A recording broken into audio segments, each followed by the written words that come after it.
सगळे प्रॉपर्टीचे कागद तयार केले. त्याच्यावरती फक्त तुझी राजू राजू राजू तुला खोकला कसा लागला? मम्मीला फोन कर. थांब थांब. हॅलो मम्मी, अगं राजूला खूप खोकला येते. हॅलो ताई, बघ ना ग, पुन्हा राजूला खोकला आला. बाबा, राजूला पुन्हा खोकला आला. हॅलो दादा, अरे ते राजूला पुन्हा खोकला आला.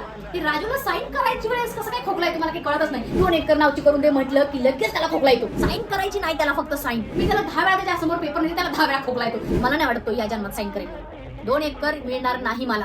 साईन करत नाही हे टाकलं तुला सांगते. आता काय करू? 10 वेळा पेपर नाही तर 10 वेळा खोकला येतो. 2 एकर नावची करत नाही बघ, हा सांगते मी तुला. आता खूप खोकला लागलाय. तर औषध कुठलं सांगितलं होतं द्यायचं मला त्याचं आठवत नाहीये ग.